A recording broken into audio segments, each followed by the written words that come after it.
Chapter 11. My mind was in a turmoil. My working life had been spent keeping away from an office. The month of training with the veterinary department at Nyeri had been largely office work, and I had felt caged. My leg muscles had felt they wanted to be used. My eye muscles wanted to look at distances. Now, with my polio disability, I had slowly to consider whether or not I would be fully fit for an outdoor life. And, in any event, it seemed there might be little farming future for the European in Kenya. I put myself to office work with increasing enthusiasm. My company car was now a 3-cylinder DKW that had been handed down to me by Hugh Wallace when he went on an overseas leave. I learned to avoid Bill Floyd, the irascible Scottish accountant, as much as possible. He seemed to treat every expense as if it had come out of his own pocket, and he was particularly suspicious of sales staff. The secretaries were European married women of considerable ability and experience of Kenya. Wadi's secretary was one of those who had to run the family farm during the war, as her husband went off to Abyssinia with the KAR. Her privations had been daunting, and their poverty real. They had had land, some farm machinery, cattle, farm labour, who had relied on them for pay and employment, and the labourers' children who had relied on them for schooling in the farm school. And yet often the distraught woman with all these responsibilities had hardly been able to pay her grocery bill down at the duka. I learned that Bob Hammond was extremely severe about the quality of letters that left the offices. No spelling or punctuation errors were allowed. Any error spotted required that the page in question be completely retyped.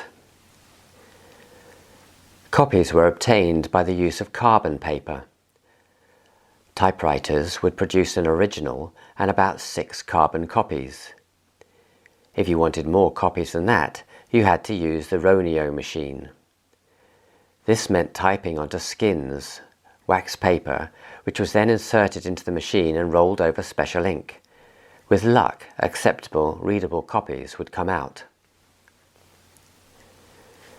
To maintain his control of the quality of letters and circulars, including his own that left the company, Bob Hammond insisted that a copy be circulated to every office, starting at the top, his office. I found that, by the time the circulation came down to me, it was certain that there would be some pungent and/or sarcastic comments written on my literary endeavours. Still, it kept up a high standard, and pride in our work permeated the offices. It was a good place to work in and to learn. Bob Hammond himself worked so hard that he was carried out on a stretcher one day, having suffered a minor stroke.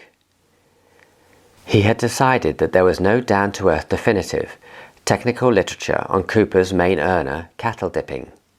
He had therefore shut himself up in his office with his cigarettes and gin for 3 days and nights as he wrote it, and he had to be carried out at the end of it. That's leading from the front, I thought. It reminded me of my first real experience of this important management trait. After my first working year as a farm student in Kent on the agricultural labourer's wage of £3 and 12 shillings per week, I had taken the job of third cowman on a nearby farm. The cattle were pedigree Guernseys, and the head cowman was totally dedicated to his job. In fact, I had come to the quick conclusion he was a bit of a bully. Having started the day at 5:30 in the morning, one of my jobs was to clean out the milking shed, morning and evening after milking. I was given a broom and water hose and told it was to be cleaned in 25 minutes. On my first morning of this work, after about 34 minutes, I went to the head cowman and informed him the job was done. He then went round inspecting and found minute pieces of cow dung remaining. My face was a study of irritation and incredulity. "Okay, you don't believe it can be cleaned as I want it in 25 minutes? I'll do it this afternoon." That afternoon a human whirlwind went into action, and after 25 minutes, try as I did, I couldn't find a single piece of muck lying anywhere. From that day onwards, the head cowman had my admiration and total obedience. So it was for me with Bob Hammond. Although Tanganyika was a small market for us, we decided the European farmers in the north, around Arusha and Moshi, were worth a Cooper representative. I went down there and found the Europeans were mainly of Greek and German origin. I recruited a farmer, Godfrey Retzlaff, as our representative. At the agricultural show there, he introduced me to the important members of their community.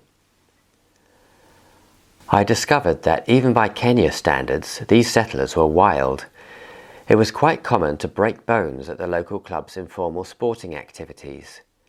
These might consist of wrestling on bar stools over a concrete floor, or seeing who could travel the furthest off the clubhouse's corrugated iron roof on a bar tray or a beer crate. I declined their invitation to join in. One of the more embarrassing moments of our early married life had been my return to our hotel from the Nairobi Royal Agricultural Show, having drunk too much entertaining veterinary department friends at the Cooper stand. I was determined this should not happen again. I had been ill in Rhodesia the night we had won the Squad Cup. I had been drunk at the Kenya Regiment HQ the time Dick Smith threw dice with me for rum and Coca-Colas, and I won the first 7 throws. This was the 3rd time, and it was not going to happen again. I was now a married man, with a wife and child I loved, and a 2nd child on the way. I still worked 2 hours each evening on the correspondence course related to the diploma in marketing. Also, I'd started buying a magazine called Selling Today. A tale in one issue of the magazine was to influence me greatly. It was about a company that recruited a comparatively uncouth salesman. He started sending in reports that were almost incomprehensible. At best, they were totally ungrammatical and poorly spelled. The head office staff sniffed and scoffed at the man's illiteracy. Eventually, the chief executive heard of the scorn being occasioned by these reports. He called for the salesman's sales reports. They showed that his performance was way ahead of any of those of any other salesman at the company. Within a day, a memo to all head office staff emerged from the chief executive's office. It was written with execrable grammar and spelling, signed by the chief executive. It stated that the head office's staff should look beyond the words and give credit for the action. It ended, "Are we spelling or are we selling?" East Africa was unique in that it had more tick-borne disease problems in cattle than anywhere in the world. Cooper's early business base had been the control of ticks by dipping cattle weekly in arsenic dips to cut the life cycles of the ticks.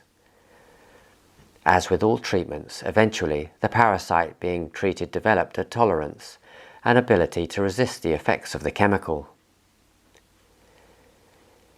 In the Kikuyu tribal reserves, the chiefs had collected a high respect for Bob Hammond when he was Director of Veterinary Services.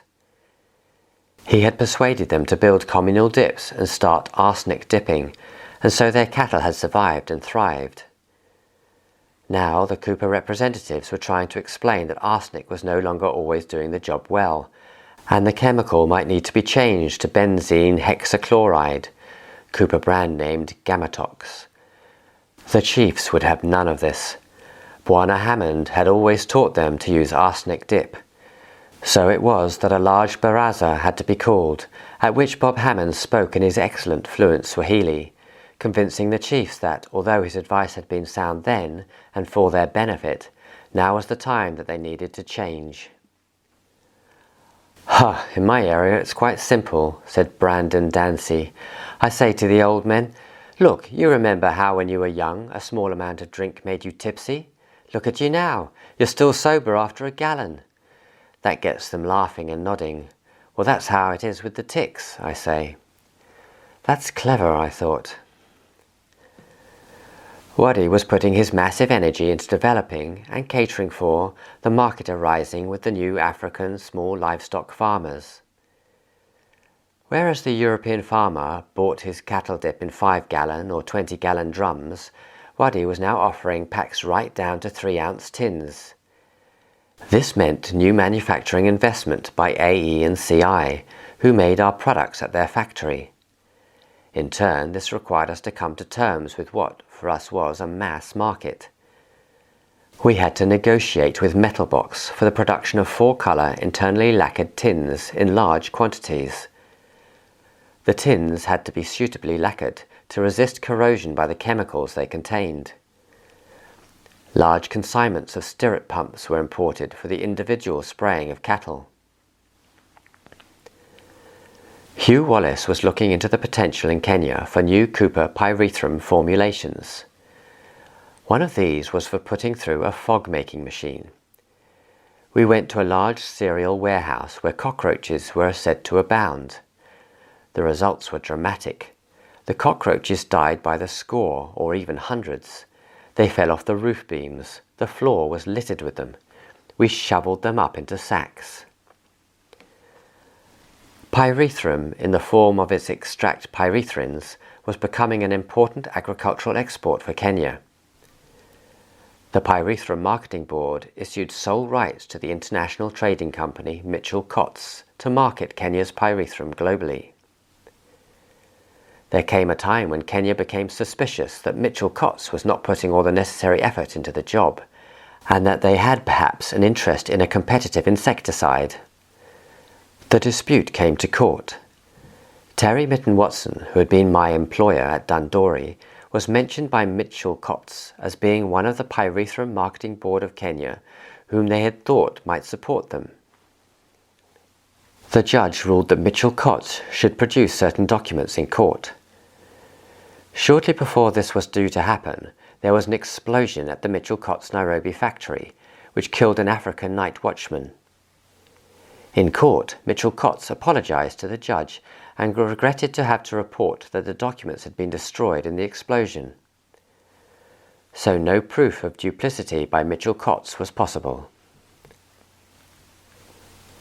Quaternary ammonium compounds in the form of washing up liquid and under the trade name of Quatergent would clean up bacteria from crockery, cutlery, glasses, etc. Hugh Wallace was enthusiastic about its potential, and he arranged for a demonstration at Nairobi Airport in front of a health officer from the government and a relevant airport manager. The day came and Hugh gave a technical talk. I could see the airport manager's eyes glazing over. Then we set about putting the Quatergent through the washing up machines in the main kitchen. The manager was unimpressed. "It produces too much froth," he said. So we gave up. We collected our gear together and set off for the exit, escorted by the manager. As we passed a bar, the manager said, "Let's try it in the sink here with the glasses." Rather unenthusiastically, Hugh squirted some Quatergent into the hot water in the bar sink and washed some glasses. "My, doesn't it make them sparkle!" exclaimed the manager. "We'll use it here." All of which was an example of the sort of inappropriate selling that was common in Coopers. They tried to sell on the technical qualities of a product rather than on the benefits the potential customer might see. I don't think we had asked the manager in the first place if he or the health officer had experienced problems or complaints due to bacteria in the catering areas. Cooper's strength was in technical integrity. This in turn tended to give the technical staff blind spots where the marketplace was concerned. James Keppie had just come back from UK leave with an astonishing story. He had just completed his obligatory week at the Cooper HQ in Berkhamsted and had sat down in the train heading for Euston. As the train gathered pace, a dishevelled figure burst through the door and flopped on the seat opposite. It was Tony, a sales representative from Kenya who had been fired recently for his general lack of interest in the job. Tony's story was sad, or highly amusing, depending on how you looked at it. He came from a wealthy, well-connected family and was a member of the prestigious Muthaiga Club just outside Nairobi. A few months previously, Sir William Cooper, the senior member of the Cooper family who had been retained for a while by Wellcome, had visited Kenya on his last See the Group, See the World trip. He had stayed at the Muthaiga Club, and Tony had been there one evening ingratiating himself as Sir William rather lost count of his last drinks before turning in. Eventually it became clear that he was in danger of making a fool of himself, and Tony lent him his shoulder, guided him to his room and put him to bed. So when Coopers in East Africa terminated Tony's employment, it seemed entirely reasonable to him that he should write to Sir William reminding him of that evening, and saying he would call on him in Berkhamsted as soon as possible with a view to getting another job in the group. Unfortunately for Tony, Bob Hammond was in the UK at Sir William's office the day after Sir William received Tony's letter. Sir William showed him the letter. The result of this was that later that week, when Tony turned up at Sir William's office, he was shown in, and to his consternation he saw at the far end of the long office, behind the desk, the well-known figure and face of Bob Hammond. Bob Hammond pointed out that there seemed to be a whiff of blackmail in the air, and that he, Tony, had better make tracks before he found himself in court answering charges. Hence poor Tony's precipitous dive into James's railway compartment. You tended to be in or out with Bob Hammond. For those who were in, he showed great leadership skills. He would go out of his way to praise people to third parties, in a voice sufficiently loud that the person being praised could overhear, and get the warm, loyalty-creating feeling of the subordinate whose boss values him. He used to conduct our annual company meetings in Nairobi in quite an informal manner, and I remember one hilarious story that came up. We sold a product of peripheral importance to us, a small aerosol containing gentian violet for sheep eye infections. It had been reported that in one area an amazing quantity of the aerosols was being sold. Upon investigation, it had been discovered that a scout employed by the veterinary department had been recommending it to the Mar63 for the prevention and cure of VD. The Mar63 had thought it was great, because not only did the aerosol colour one's penis purple, but hell, it did sting when one sprayed it up one's urethra. If you were out with Bob Hammond, then you needed to beware. I recalled how, in the mid-50s, Gilbert Alcock, that excellent disciplined farm manager I'd worked with under at Naivasha, showed me a letter from Bob Hammond, then Director of Veterinary Services. This stated that Gilbert had shown unacceptable misuse of staff for personal gain. His resignation from the services was requested. His misdemeanour had been the use of a couple of the many staff on the experimental station to tend a vegetable patch, the produce from which he gave to visitors, and he and his wife and daughter ate themselves. Hardly a resignation matter, I had thought. As managing director of Cooper's EA, his personal relationship skills led the company to good performance. However, with Bill Floyd at his elbow, the company's financial year-end seemed to me to be chaotic. The books were closed for weeks before the 31st of August, our year-end, as the pair of them tarted up the accounts. One main aim was to show a minimum of assets, and therefore a maximum return on assets. Consequently, all stocks were reduced to a minimum. Where imported products were concerned, it seemed to me we had nothing to sell each year from the months of September and October. How could this be sensible, I wondered? Surely the market moves on regardless of our financial year. The market has no interest in our financial year. It was a lesson I never forgot. Johnny P is getting married, and about time too. Johnny, with his broad grin and easy manner, was the life and soul of any party. His predictable and straightforward behaviour was a considerable asset with the girls. He was reliable, humorous, good company. He was marrying Jenny, the middle of 3 tennis-playing sisters. At the August wedding in Karen, Jenny's 2 sisters were her bridesmaids. The reception was held at the Patterson home, a large house and grounds also in Karen, with befezed servants in all directions. It was a lovely sunny day, and the whole experience was one of Kenya in the grander manner. Back home we had a letter from Torben. Torben had flown back to Denmark. Crazy man, I thought. Apparently he had to refuel about a dozen times, at Juba, Khartoum, Cairo, etc. Then he had to land in the desert in a sandstorm because he couldn't see a thing.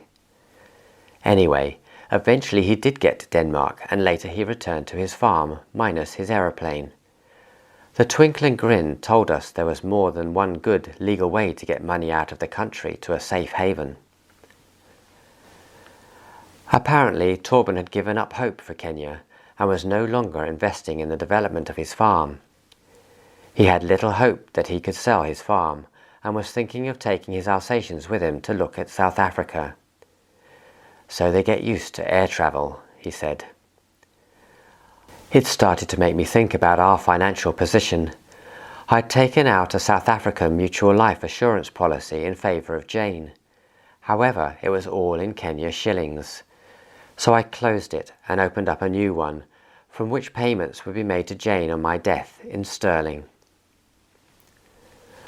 Our son Nigel now had a bicycle, which he used to get from A to B in the house. Also, he had been promoted to a big bed, the excitement of which, as he insisted on having his bicycle at his bedside, meant that he took ages to get to sleep. He was now extremely efficient on his bike, apparently able to pedal for miles provided the path was not too bumpy. We were just beginning to harvest a few vegetables such as squashes, carrots and potatoes from the garden when Wellcome decided they needed our Kabet home for a member of their research staff. So from April I rented a house in Kilimani, a sector of Nairobi that was lower in altitude on the road to Karen. It was a typical iron-roofed bungalow with plenty of room for us and any visitors. Down in Kilimani, at 5,200 feet, there were banana, pawpaw and lemon trees in the garden. Tomato plants grew like weeds at the back of the house. Frogs multiplied in the garden puddles so that at night there was a frog chorus, which we gradually became really attracted to. Also in the garden there were strips of black cotton soil. It was common practice in Kenya to use the valuable bathwater to irrigate the garden. We had done this at Old Jura Rock, and now we repeated the trick at Kilimani. Instead of letting the bathwater go down into the drainage system, the pipe from the bath poured out the water into channels which fed the garden. Our drainage and sewage system relied on a septic tank. This had to be pumped out by the city council, honeysucker, when it became full. So, pouring the bathwater out into the garden also reduced the septic tank emptying that was necessary. The septic tank bred mosquitoes, and I was pleased with the results of spraying a special Cooper pyrethrum formulation into it to kill the mosquito larvae. The house was near the Impala Club, and I kept fit by playing tennis there in a second division mixed team. Gone for me were the days of serious sport. This was emphasised for me one day when I was called off the practice court to make up the second 15 as flanker, my favourite position. 3 times during that match my mind told me I was about to score a try. I just had to do this and then that, and I would be over the line. On each occasion my body failed to achieve. I recalled Scotty Menchie's, the skillful Eldoret fly-half, telling me years ago how he knew he'd come to the end of his rugby days when he saw an opening as wide as a barn door and he never made it. The flanker floored him. From that day he had stopped playing.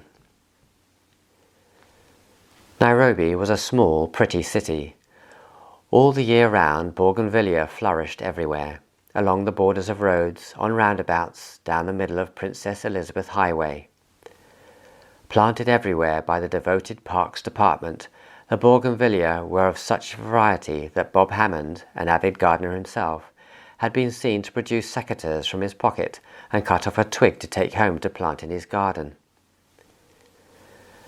There was also a charming arboretum that we visited from time to time. It was a sanctuary of nature's quietness. One could get away from man's noise and bustle. We loved it. Jane's grandmother had died earlier in the year, and Ma had then nursed Jane's grandfather, who had died soon after. Now, in April, Ma was able to join us in time for the birth of our second child. As at Uldura Rock, she got out her painting equipment and soon produced works of art that we were to value as mementos of our time in Kilimani.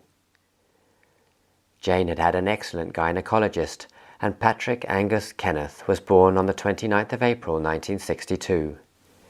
Patrick and Angus because we liked the names, Kenneth in memory of Jane's father.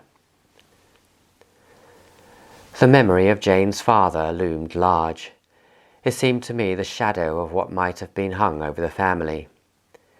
Ma would mention him in her letters, quoting references to him from books written about the war. Everything said and written about him by his wartime friends and shipmates confirmed that he was an outstanding person. Bob Hammond was aware that I was starting to be pressurized by Jane to leave Kenya for a safer home. His wife, Molly, empathized with Ma's unhappiness at having Jane so far away and in a comparatively hostile environment. The two Mollys got together after an evening meal, and I heard Molly Hammond say to Ma, "Yes, well, I understand what it must be like for you, so far away. A lot of my family lives in Australia." The discussion faded as they moved out of earshot. The next week I was given a salary increase. It's true, I thought, although the Mau Mau is apparently beaten, there is still little security here. In Nairobi, as a Maragoli, KR is in Kikuyu country, and he is working for Europeans. Because of this, he was harassed when returning to our house on his bicycle the other evening, and he was lucky to escape injury. I had been reading the 1960 Caulfield report again, The Origins and Growth of Mau Mau. He wrote of the shambles leading up to the Mau Mau uprising. For one thing, Kenya had no governor during 3 important months prior to the declaration of the emergency. Under Sir Philip Mitchell, who relinquished the post in June 1952, Caulfield wrote, "The central government in Nairobi, the strange and almost inexplicable policy of laissez-faire and the central government in Nairobi appeared to have built around itself what I can only describe as a protective wall of self-deception and an important pronouncement of policy made by the governor in his covering letter of November 1951. The major problem in Kenya and East Africa generally is social and agrarian and not nationalistic." "I can't agree with that," I exclaimed out loud. The governor must have been embarrassed if he ever read that again. So there were 3 months when Kenya didn't have a governor. Then Sir Evelyn Baring arrived at the end of September 1952, when I was halfway through my training in Rhodesia. The UK had so many military commitments around the world at that time. I read somewhere that Kenya ranked only 10th in priority. Thinking of my future and that of the European in Kenya, I read, "Although the seed of individual freedom is implanted in every living soul, the modern concept of freedom has evolved among the more civilized people, hardly existed in East Africa 50 years ago. Small tribes fought for existence, but they knew little of freedom. In fact, the first real experience of freedom was the direct result of European emancipation, and it is an inevitable evolutionary fact that once the seed of freedom was nurtured in the peace and progress of European civilization, it would continue to grow. In fact, the whole history of the human race is a history of the unending struggle to achieve these ideals. The Western nations in general, but more particularly the Anglo-Saxon peoples, have found a practical expression of this ideal of freedom in the delicately balanced democratic state. But probably one of the more far-reaching miscalculations made by people in Britain is the blind assumption that practices evolved in the United Kingdom for giving effect to certain fundamental principles and ideals can be transplanted to a totally different environment and will be just as effective in achieving those ideals. Yes, I can agree with that, I thought. Fallacious idea that democracy is a set form by government which can be achieved at any moment by any type of community or nation. It is in fact the evolutionary product of a well-balanced and integrated society, and the particular form it takes is dependent on the national characteristics of those societies. The paramount error that many people make is the tacit assumption that the type of democratic government that is evolved in Westminster will automatically suit the needs of a totally different society.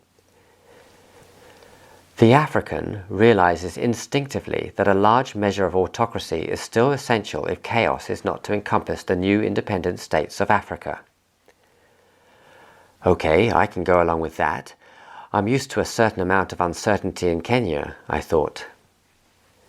However, in his conclusions he wrote, "Without the freedom afforded them by a liberal government, Jomo Kenyatta and his associates would have been unable to preach their calculated hymn of hate and to exploit, through the medium of perverted witchcraft and of intimidation, Mau Mau, which sought to eliminate all non-African influence and which, by the unspeakable debauchery of its oaths, achieved the terrible result of breaking and debasing the dignity of thousands of human souls. It is almost impossible to convey to those who have had no personal experience of the product of Mau Mau the appalling mental state of those who had taken the more advanced oaths. In the words of Father Trevor Huddleston, written as early as December 1952, Mau Mau is a movement which in its origins and in its development is wholly evil. It is the worst enemy of African progress in Kenya. It has about it all the horror of the powers of darkness. It must be destroyed if the peoples of Kenya are to live together and build up their country." And now it looks as if Kenyatta will become the first president of an independent Kenya, I thought. A recent governor, Patrick Renison, had referred to Kenyatta as leader of darkness and death. For saying this, the governor had been sacked immediately by the UK government. Caulfield finished the statement, and without the light of some basic religious belief to replace the darkness of witchcraft, there would appear to be no real future for the African state. I pondered on the fact that Peter Anderson had been working with moral rearmament in the Mau Mau prisoner camps to attempt to turn them to Christianity. With what success, I had no idea. Not so long ago, an African chief had observed that Kenya was like a cow. The European was pulling at its head, the African was hanging onto its tail, and the Asian was in the middle, milking it. And we Europeans are still holding firearms for our self-defense, I thought. Just the other day, a European was convicted in court for shooting dead a burglar. But if you don't have a firearm, you can be chopped up at any time. I had a Luger automatic pistol now, and the authorities were trying to get Europeans to hand in their weapons. So many weapons had been lost or stolen and were landing up in the hands of criminals. The latest published warning on this was that anyone found to have lost or have stolen a firearm would receive a heavy fine. I certainly couldn't afford that. I took our Luger down to the gun shop in town. The price they gave me for it was no more than a few shillings. Their store was overflowing with sidearms that had been handed in by others such as myself. Uganda is due to become independent in October, and Kenya's Uhuru is fast approaching. What will be the future for Europeans after that? What will be the future for Nigel and Patrick? Back in England, they'll have free education and medical treatment. Jane subscribes to the Nursing Times, reading it from cover to cover, and is always saying how much better off we would be for medical services with the NHS in the UK, rather than the company's medical insurance for us here. I suppose I might even be able to afford to send them to private education at the kindergarten and junior school stages, I pondered enthusiastically. But I had no qualifications, and my knowledge of East Africa would be useless. Even when I gained the diploma in marketing, it was considered a second-rate qualification compared to a degree. England was a country of privilege, and I would feel out of place there, like a rogue elephant. And I had grown away from the jokes with their homosexual innuendos, quite unacceptable in Kenya. But Jane wants to return home and put her roots down there. She says that rather than have a house servant, she would much prefer to do all the housework herself. Jane was complaining that she had lost bosom and was losing hair. Certainly her hair had become finer, and in the same way that sheep's wool seemed to get finer at altitude. Ma had come to Kenya armed with a wig for social occasions, so perhaps hair was an inherited weakness. Jane bought a wig with which to join her mother when out. There was much giggling from them in their new headgear. In fact, I mused, Jane seemed never happier than when in her mother's company. I noticed that she even seemed to have copied certain of her mother's mannerisms. For an hour or two at a time, Jane and Ma would discuss members and friends of their extended family, people I'd never met. Ah, well, one must expect that in a fatherless household, I told myself. Out of nowhere, Jane developed a high fever, just when Cooper's was due to be visited by the new UK director, Mr. J.K. Wilson, JKW, with accompanying cocktail party. At this, managers and their wives would be introduced. I had become resentful of Jane's apparent lack of interest in my work, her scoffing at my enthusiasm. I was determined she should not escape helping me by failing to attend the party. We had a row. Ma babysat while Jane duly attended the gathering, feeling pretty terrible and unable to contribute to the jollities. JKW turned out to be the smooth snob officer and gentleman type. Whatever it was that he said during his visit, it infuriated Bob Hammond, who was unapproachable for some days after. Ma returned to the UK. Because of Jane's fever, our doctor advised us that Patrick must be weaned from breast to bottle. We found this quite impossible. He stubbornly refused to take any milk from a bottle. So the hospital insisted he and Jane must go to the hospital to effect the weaning. Jane refused to return to hospital. How the weaning was achieved we never discovered. But after some days, Patrick was delivered back to us, looking like a piece of chewed string, but happily drinking his milk from a bottle. I was walking past the new Stanley Hotel one day on the way back to the office from a business meeting with Shell Chemicals. "Hello, Ian," said an Australian voice at my elbow. "Come and have coffee. We've got a problem." It was Harry Carroll. Merck, Sharp and Dome in America, from their Aussie plant, are coming out with a new, incredibly efficient sheep wormer, thibenzole. I'm determined we shall have it here for our sheep industry. I've talked to Bob Hammond and said I would support him for Cooper's to distribute it in Kenya, but he seems to be less enthusiastic. I think you Cooper lot must have a new product of your own coming along, but I'm telling you, this MSD's thibenzole is going to be the best product in the world by a long way. So what are you going to do about it? Harry, our policy in Kenya is always to market the best for the livestock farmer, wherever it comes from. That's why we have 80% of the market. Well, I'm telling you, you better move quickly, or I'll give the product to someone else. And he did. Through his bosses in the United Nations, Harry had pressure put onto the US government, who persuaded MSD to allocate an early shipment from their Australian plant to be flown to Kenya. Not only that, but Harry insisted that MSD make it available at preferentially low cost. So now, while we waited for our Cooper product, which turned out to be significantly less efficient than thibenzole, Harry Carroll turned his back on us and ensured that thibenzole was distributed in Kenya by another company. It was an uncomfortable time for me, because I had become close to Harry and much valued our mutual respect. It was certainly interesting to see the influence that UN could put on a government, and the way that government could then lean on a commercial firm like Merck, Sharp and Dome. I met Sid Moskoff in town the other day. He was not pleased. He'd been belting back to Nairobi from somewhere or other in his Land Rover, piled high with bits and pieces. Swerving round a corner in a cloud of dust, his suitcase, full of personal possessions, had fallen off the top of his other goodies out of the back of the Land Rover onto the road. Skidding to a halt, he turned round and drove back. no suitcase. The road was quite high above the fields around it, and looking around he saw his suitcase bobbing up and down on the head of an African Toto who was legging it through a maize field. "Oi!" shouted Sid. "I'll get the little bugger," he said to himself. He clambered quickly down the slope off the road, but when he got into the field of tall maize he couldn't see a thing. He never got his case back. Oh God, I hear John Gillette has died in the horrible winter they're having in the UK.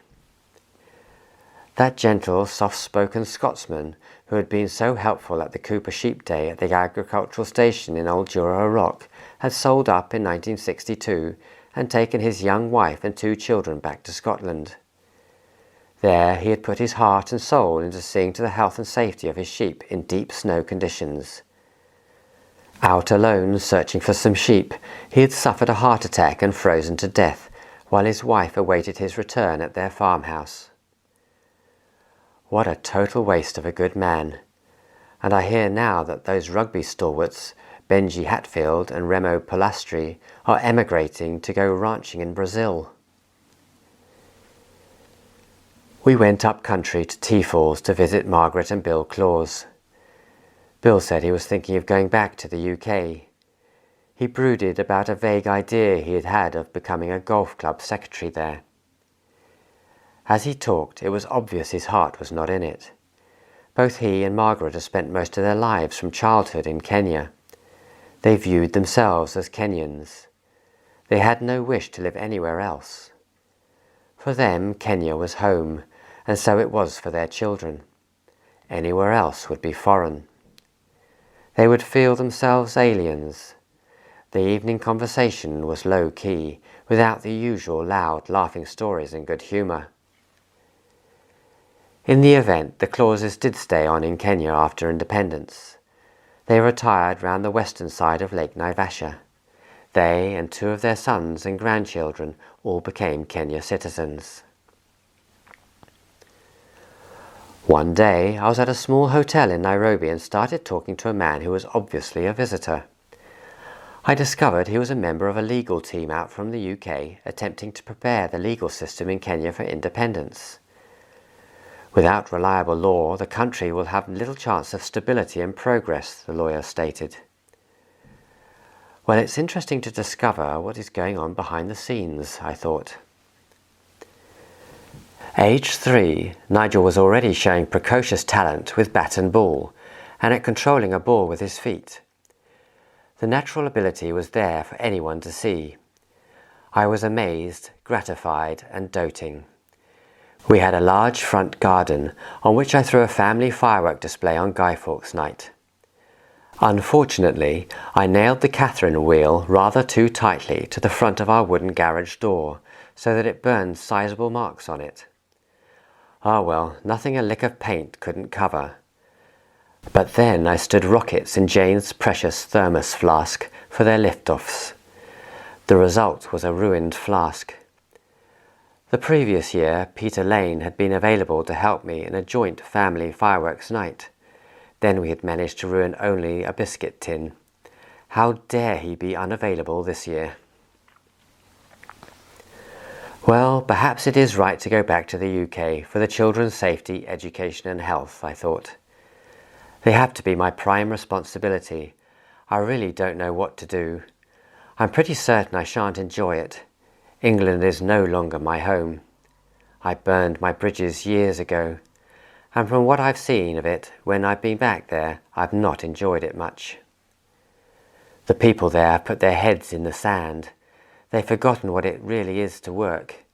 They seem to think the world owes them a living for having won the war. Agreed, they are looking after the country quite well. Going by train up to London from the south, I was surprised to see the lovely countryside still there. Pheasants scurrying around in the fields. And they still have their sense of humour. I saw some enormous graffiti on a large wall which read, "Hang Kenyatta." I don't suppose the writer even knows who Kenyatta is. However, Mum and Dad had split up. Richard had gone to America. Valda and I didn't get on very well. I'd grown apart from my school friends. We no longer thought alike. By contrast, Jane had only been away from England for 6 years. Her mother had a sizable house and garden to welcome her.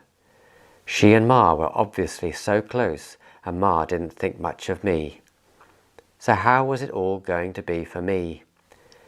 I didn't like the cold. In fact, I disliked it intensely, always had. I love the Kenya climate, the distances, the feeling of freedom. All right, there is death and disease around us all the time, but that is Africa, and you get used to it. It's not something malicious and acute. It's just something endemic, and one gets to feel that the pluses far outweigh the minuses. There is more to life than life, isn't there? All right, so the roads have holes in them. They are dusty with rocks on them, and there is always the risk of wild game and dry river beds. But that's the excitement of the place. Who wants to live in a country where people complain to their council if there is a little hole in the tarmac road? And it's so exciting when an underprivileged country like Kenya achieves something outstanding. For instance, what about the African Serafina Antau, who came from the coast, from nowhere, and went to the Empire Games recently in Perth? He won the double sprint, the 100 yards and the 220 yards. That's something for a little country to be proud of.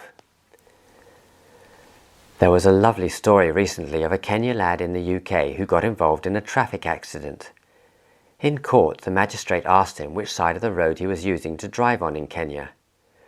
"Whichever side there are no potholes, Your Honour," was his reply.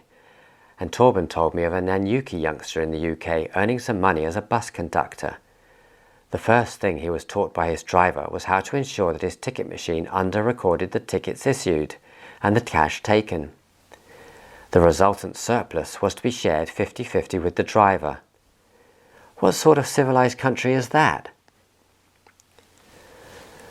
The Clauses came to visit us, bringing a supply of hand-me-down clothes from their boys for our boys. We returned the visit, spending 2 days at their house and 2 at Barry's hotel for old time's sake. Back in Nairobi, Jane and the boys went to tea with Barbara McCaldin, who had been Barbara Chambers, my physio. "Dearest Mama," wrote Jane, "Ma Elliott, Margaret Claus's mother, is having a sale on her farm on Friday of everything she has there. Stock, farm implements, furniture, etc., as she hopes to move, probably, to the coast. Several farms belonging to elderly women are being bought on compassionate grounds, including Mrs. Michael Johns and Mrs. Pierce. You may remember the latter had her house broken into some time ago, and her Alsatian went for help. Coopers have vaguely offered Ian a job in Colombia, as second in command. We are still trying to find out more details. Hammond is being vague, presumably because he wants to persuade Ian that Kenya is still a tempting spot. The altitude and climate sound nice at Bogota, where Ian would be. Spanish is the language. Much love from us all, Jane." By December, we had decided against Colombia. I continued to answer job advertisements I saw in the Sunday Times, and those that Wendy kindly sent me from the Daily Telegraph. Coopers gave me another rise, and offered to change my contract to include paid home leave passages. I was enjoying my marketing correspondence course and was preparing to take the Institute's exams if I returned to the UK. This would include a completely new concept of examination, the case study. In the years ahead, case studies would become a main vehicle for business learning and examination. I came into the drive in my company car.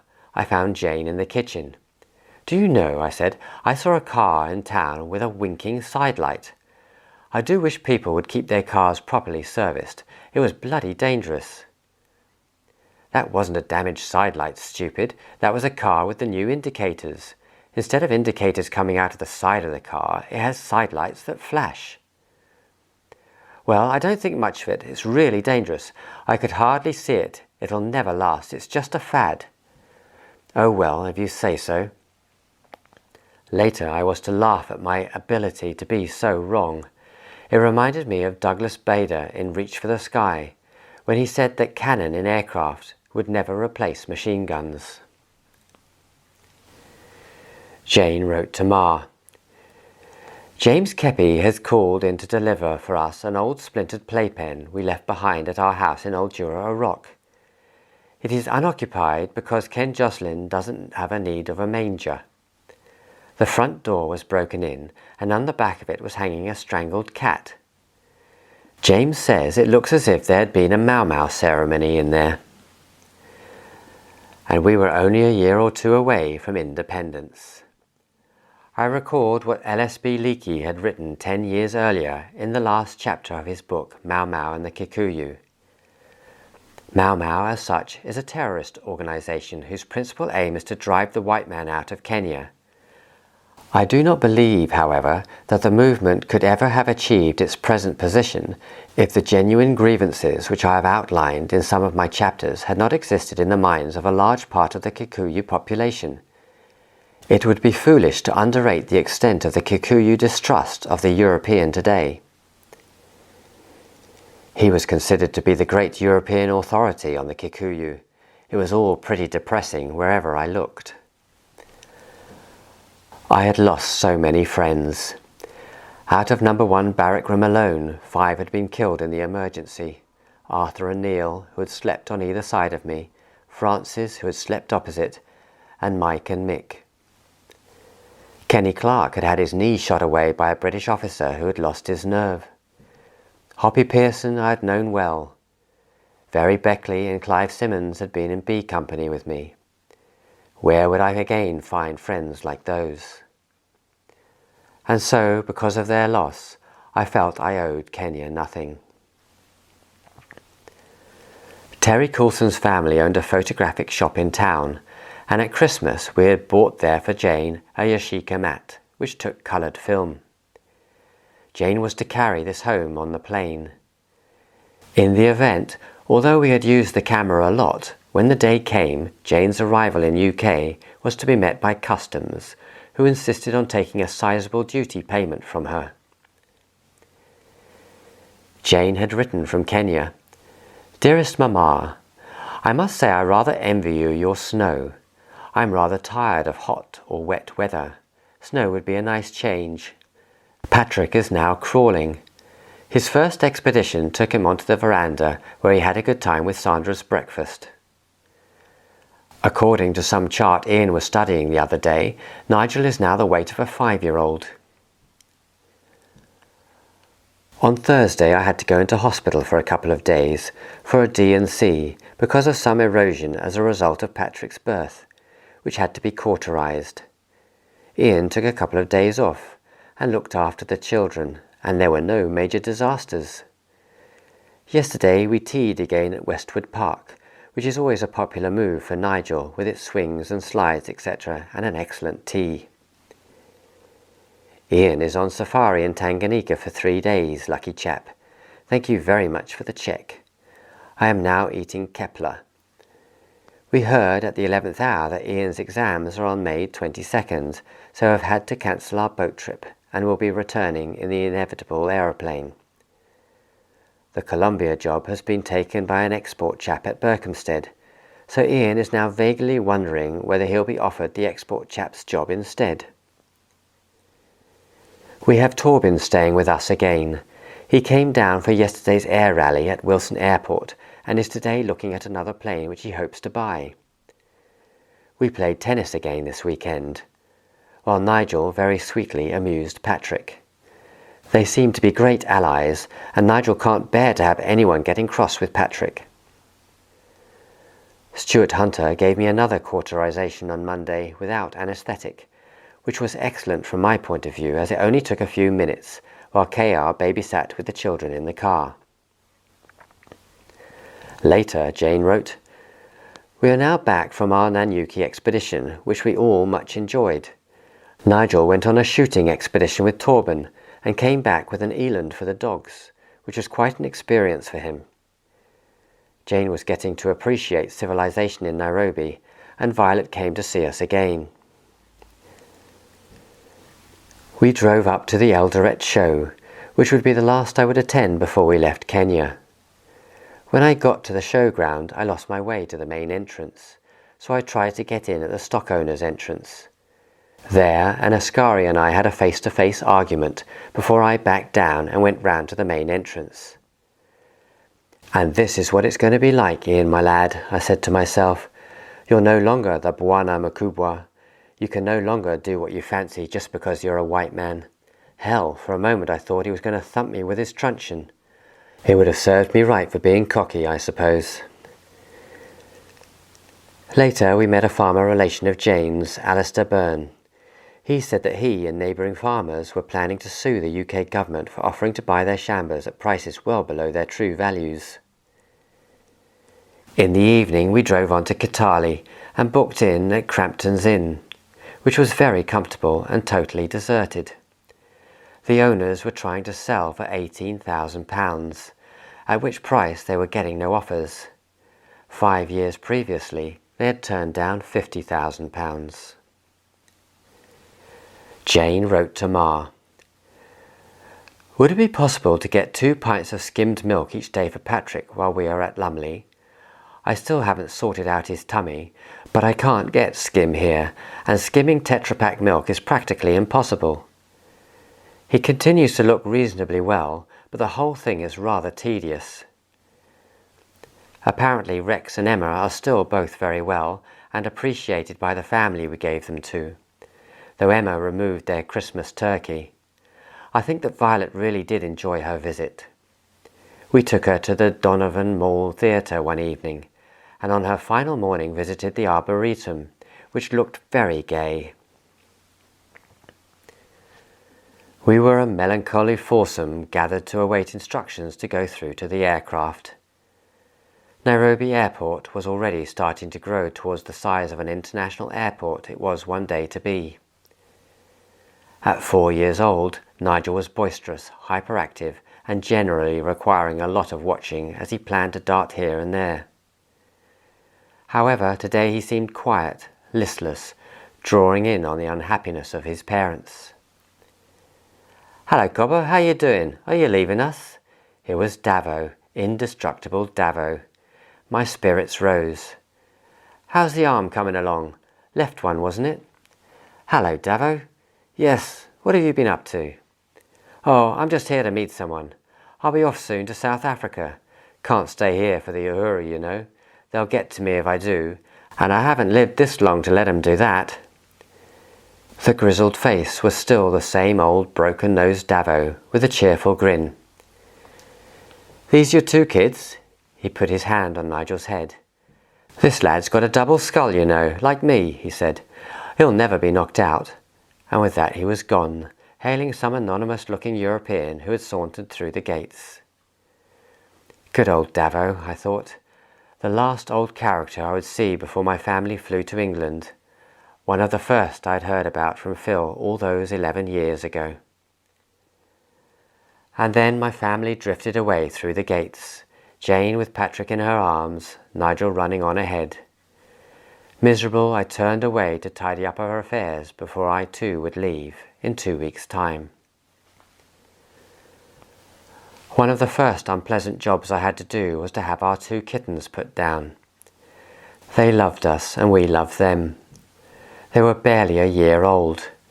I took them along to a friend, Heather Martin, now recognised as the best small animal veterinarian in Nairobi. She put them to sleep for me. Jane and the children were going to stay with Mar. I had to prepare for my job hunting in England. With the help of a service offered by an English bank, I had prepared my CV. I went along for a preliminary interview with Sterling Drug in Nairobi. Their American MD put me through the mill, and I emerged after what seemed like 2 hours feeling like a wrung-out rag. The question I had been totally unprepared for was, where do you plan to be in 5 years' time? I had never thought along those lines. I had never set myself forward objectives. I had just tried to handle opportunities as they came along. The MD was unimpressed. Nevertheless, he recommended to his UK company that they should interview me in England. Also, I had interviews lined up with a pharmaceutical company, SmithKline and French, an adhesives company and a tobacco company. Also, at least there were 4 interviews ahead of me, and I was in contact with other possibilities. Cooper's Welcome had refused to relocate me in the UK and would only pay the minimum towards our return home. We drove up to Old Jura Rock to give Sandra to our old neighbours, the Jocelins, who loved her dearly, and where she would feel at home right next door to her old domain. The Hillman I decided to ship back to the UK at our expense. It would be worth more to us as road transport than the price we could get by selling it. We would be returning to the UK with our 2 sons, our clothes, pram, some household chattels and the car. We owned no furniture worth shipping. After 5 years' marriage, we had accumulated virtually nothing of material value. The Wallaces had said they would happily take in KR as their house servant. KR had met them frequently when they came to us for evenings of bridge, and we all thought he would settle in well. They lived in a nice house that had spacious quarters for him. Johnny P and Jenny were putting me up for a couple of nights in Nakuru. I drove over the Rift Valley escarpment on my last trip up country, remembering my astonishment and awe 11 years before when I first saw it. Then there was the winding descent down past the little chapel built by the Italian POWs to the Rift Valley floor, with its tawny grass and buck, giraffe, lions and cheetahs. Then came the gentle climb through Naivasha and Gilgil. The Pattersons rented a house that had a veranda opening towards the lake. In the evening we sat with our drinks, savouring the African quiet. Suddenly, from high over the lake edge, there came the sound of Land of Hope and Glory, played at top volume on a record player. Another lot going back to the UK, I suppose, leaving the sinking ship, said Jenny. Hey, steady on, remember who you're talking to. Sorry, Ozzy, but you must admit that anything could happen here. You're going to have a cushy time in the UK. It won't be long before you'll be complaining to your local council about a tree which obstructs your view from your house. Yes, well, I'm not sure I'm looking forward to it. I have to get a job first anyway. By the way, I heard the other day that Jack Block, who owns the Norfolk and New Stanley hotels that all Kenya settlers are proud to stay in, can't get membership at the Muthaiga and Nairobi clubs. What, because he's Jewish? Yes. Yes, we all knew that, replied Johnny. There are going to be a lot of changes after Uhuru. I hear that the new Director of Veterinary Services is going to be an African, Ishmael Maruthi, who Hammond asked to leave the Quebec Veterinary Services Club some time back, because, of course, it was for Europeans only. No wonder Hammond's talking of stepping down as MD of Coopers. Perhaps he feels he might be a liability to Coopers after Uhuru. I drove back to Nairobi and out to the Dinham Country Club, just outside the city.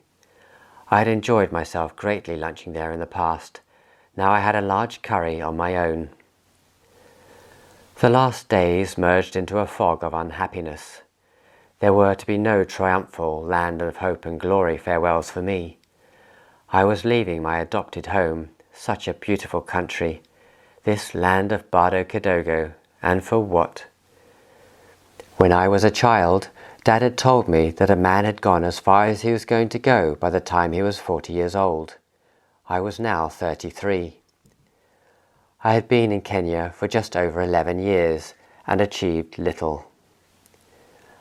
I had managed to come through the Mau Mau uprising with only the polio-derived 16% disability, compared with a dozen or more companions who had given their all. But the Mau Mau experience, the diseases, and other experiences had left marks, physical and mental. Friends I had made were already starting to leave.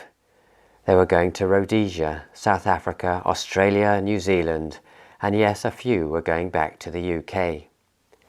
You could hardly blame them for having difficulty in seeing any future for the European after independence. Some were prepared to stay. The main European politicians, Michael Blundell, Humphrey Slade, Bruce Mackenzie, were planning to help Kenya into what they hoped and believed would be a democratic, law-abiding future. Margaret and Bill Claus had now decided to stay on. I was leaving. The responsibilities for the well-being of a wife and 2 sons were now mine. I had worked in sales in Kenya for 6 years.